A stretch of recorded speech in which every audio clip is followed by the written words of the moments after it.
کہ محمد صلی اللہ علیہ وسلم اللہ کے رسول ہیں، تو پتہ یہ چلا کہ اللہ کے رسول صلی اللہ علیہ وسلم آج بھی زندہ ہیں، کل بھی زندہ تھے اور صبح قیامت تک کے لیے زندہ ہیں۔ سبحان اللہ، بے شک بے شک۔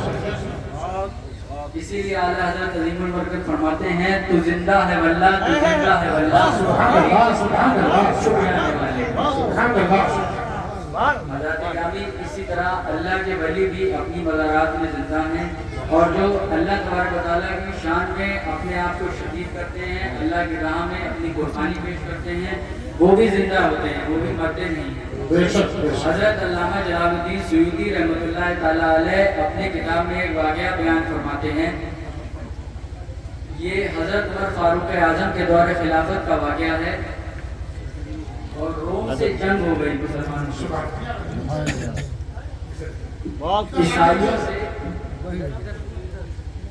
عیسائیوں سے جنگ ہو گئی، لیکن اس جنگ میں عیسائیوں کی تعداد کہیں زیادہ تھی، بہت زیادہ تھی، لیکن بہت سی قلیل جماعتیں کثیر جماعتوں پر اللہ کے حکم سے غالب ہو بے جاتی شک بے شک بے ہیں، شک اور اس جنگ میں بھی یہی ہوا، مجاہدین اسلام کو بے مثال فتح نصیب ہوئی، بے شک۔ لیکن عیسائی چند مسلمان شادگان کو گرفتار کر کے لے گئے۔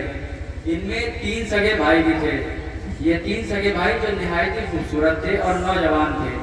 ان کو عیسائی بادشاہ کے دربار میں جب پیش کیا گیا تو وہ دیکھ کر انہیں حیران رہ گیا، شاید اس نے مسلمانوں کو اتنے قریب سے پہلی بار دیکھا تھا، وہ بھی ایسے مسلمان کے جن کے چہرے پر نور برس رہا تھا، صلی اللہ علیہ وسلم ہونے کا ثبوت دے رہے تھے۔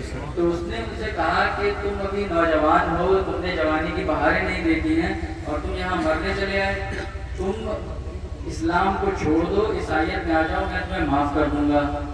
ان مجاہدین اسلام نے کوئی جواب نہ دیا۔ دوبارہ اس نے یہی کہا کہ تم اسلام کو چھوڑ دو، عیسائیت میں آ جاؤ، میں تمہیں معاف کر دوں گا، ورنہ میں میرے ایک اشارے پہ تمہیں مار دیا جائے گا۔ ان مجاہدین اسلام نے جواب دیا کہ ہم مر تو سکتے ہیں لیکن اپنا ایمان نہیں۔ اس نے کہا میں آخری موقع دیتا ہوں، ورنہ میرے ایک اشارے پر تمہیں تمہارے جسموں کو خون آلود کر دیا جائے گا، تمہارے سر کو دھڑ سے الگ کر دیا جائے گا۔ تو ان مجاہدین اسلام نے جواب دیا کہ ہماری حسرت ہی یہی رہتی ہے کہ ہمیں اللہ کی شان میں فیصلہ کیا جائے۔ نعرہ تکبیر، نعرہ رسالت، سے کریمی سید فرزان صاحب قبلہ، نعرہ تکبیر۔ ہمیں اللہ کی راہ میں موت آئے۔ اور انہوں نے ایک جواب اور دیا، انہوں نے کہا کہ ہم اپنا سر تو دے سکتے ہیں مگر مصطفیٰ صلی اللہ علیہ وسلم کا دیا ہوا ایمان نہیں دے سکتے، آپ کا دیا ہوا اسلام نہیں دے سکتے۔ اس نے کہا کہ یہ اپنا ایمان نہیں چھوڑیں گے، ان کو مار دو، لیکن ان کو اس طرح مارا جائے کہ ایک کڑاؤ میں تیل کو کھولایا جائے اور اس کھولتے ہوئے تیل میں ان کو ڈال دیا جائے، اور یہ عمل اس طرح کیا جائے کہ ایک کے بعد دوسرے کا نمبر آئے اور دوسرے کے بعد تیسرے کا، اور ہر ایک دوسرے کا انجام دیکھ لے۔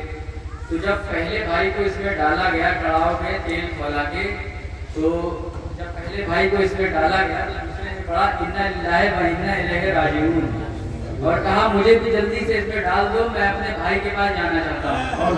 دوسرے بھائی کو بھی اس میں ڈال دیا گیا۔ جب تیسرے کا نمبر آیا تو تیسرا سب سے زیادہ حسین تھا، سب سے زیادہ خوبصورت تھے وہ، اور ان کی عمر محض 18 سال تھی۔ ان کو دیکھ کر اس بادشاہ کے ایک وزیر کو ان پر ترس آ گیا، اور بادشاہ سے کہا کہ اس کو مجھے دے دو، میں اس کا ایمان چھین لوں گا۔ تو اس نے کہا کہ یہ اپنا ایمان ایسے نہیں دیتے، یہ بالکل اپنا ایمان دیتے ہی نہیں ہے، رسول صلی اللہ علیہ وسلم نے پتہ نہیں ایسا کیا پلایا ہے، یہ اپنا ایمان ہی نہیں دیتے ہیں۔ اس نے کہا نہیں آپ مجھے مہلت دے دو، میں اس کا ایمان چھین لوں گا۔ تو بادشاہ نے مہلت دے دی۔ تو وہ وزیر ان مجاہد اسلام کو اپنے ساتھ ایک کوٹری میں لے گیا اور لے جا کر کے ان کو وہاں بند کر دیا۔ پھر اس نے اپنی بیٹی کو بلایا اور بیٹی سے کہا بیٹی تو روم میں سب سے زیادہ حسین ہے، تجھے اس عربی نوجوان کا ایمان چھیننا ہے، اور اگر تم نے یہ کر دیا تو ہمیں انعامات سے مالا مال کر دیا جائے گا۔ تو بیٹی نے کہا اس کی اٹھی میری طرف ایک نظر، اس کا ایمان اس سے چھین لے گی۔ اور اس نے جب رات کا وقت ہوا تو وہ ان کے کوٹری میں گئی تو دیکھا کہ وہ مجاہد اسلام قرآن کریم کی تلاوت ساری رات گزر گئی قرآن کریم کی تلاوت کرتے ہوئے. انہیں یہ محسوس تک نہیں ہوا کہ کوئی ہمارے پاس آ کر بیٹھ گیا ہے یا کوئی کمرے میں داخل ہوا ہے. اور آپ ساری رات قرآن کریم نعرہ تکبیر، نعرہ رسالت، عرش کریمی، عرش کریمی، صاحب سجادہ، فرزان میاں صاحب قبلہ، نعرہ تکبیر. جب صبح ہوئی تو وہ کمرے سے باہر نکلی تو وزیر نے پوچھا بتاؤ کیا خبر لائی ہو. تو اس لڑکی نے بتایا، وزیر زادی نے بتایا کہ اس کی آج کوئی عبادت کی رات تھی، ساری رات کوئی عبادت میں میں یہ کام کل انجام دے دوں گی. اگلی رات آئی تو آج جا کر دیکھا تو مجاہد اسلام نفل ادا کر رہے تھے. ساری رات نفل ادا کرتے ہوئے نکل گئی اور انہیں یہ خبر تک نہ ہوا کہ کوئی آ کر ہمارے کمرے میں بیٹھ گیا ہے. ساری رات وہ نفل کی ادائیگی کرتے رہے، ساری رات نفل کی ادائیگی کرتے رہے اور مسلسل 40 راتوں 40 دن تک یہی سلسلہ چلتا رہا.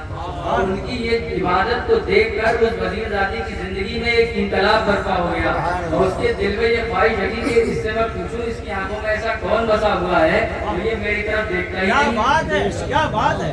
ایک دن اس وزیر زادی نے ان مجاہد اسلام سے پوچھا کہ تمہاری نظروں میں ایسا کون بس گیا ہے جو تم میری طرف دیکھتے ہی نہیں ہو. تو ان مجاہد اسلام نے جواب دیا میری نظروں میں آقا صلی اللہ علیہ وسلم بس گئے ہیں، میری نظروں میں مدینے کے تاجدار بس گئے ہیں. اور جس کی نظروں میں آقا صلی اللہ علیہ وسلم بس جاتے ہیں، آپ کی محبت بس جاتی ہے، اس کی نظروں میں پھر اور کوئی نہیں سماتا ہے. نعرہ تکبیر، نعرہ رسالت، اسلام ہمارا، جذبہ ایمان، عرش کریمی، عرش کریمی، فیضان اولیاء کرام، فیضان اولیاء کرام، فیضان علماء کرام، فیضان علماء کرام، صاحب سجادہ، صاحب سجادہ، شہزادہ صاحب سجادہ، سید فرزان میاں صاحب قبلہ، نعرہ تکبیر، اسلام ہمارا. جب یہ سنا تو اس لڑکی نے کہا وزیر زادی نے کہ اے مجاہد اسلام مجھے بھی اپنے پاک دین میں داخل کر لیجیے، مجھے بھی اپنے پاک دین میں داخل کر لیجیے. تو ان مجاہد اسلام نے اس وزیر زادی کو کلمہ پڑھا کے مسلمان کر دیا. اس وزیر زادی نے کہا کہ اب ہمارا یہاں رکنا ٹھیک نہیں ہے، ہم یہاں سے نکل جاتے ہیں.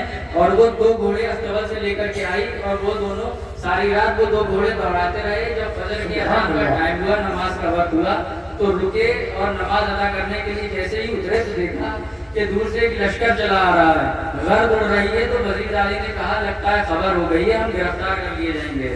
تو ان مجاہد اسلام نے جواب دیا کہ ایسے 1000 فوج کے لیے میں اکیلا کافی ہوں، کے لیے ایک شیر اکیلا کافی ہوتا ہے. اتنا کہنا تھا کہ غرد قریب آ گئی اور دیکھا تو حیران رہ گئے. گھڑ سوار آئے تو ان کو دیکھ کر یہ حیران رہ گئے. جب دیکھا تو یہ 2 وہی سگے بھائی تھے جن کو کڑاؤ میں ڈال کر کے شہید کر دیا گیا تھا.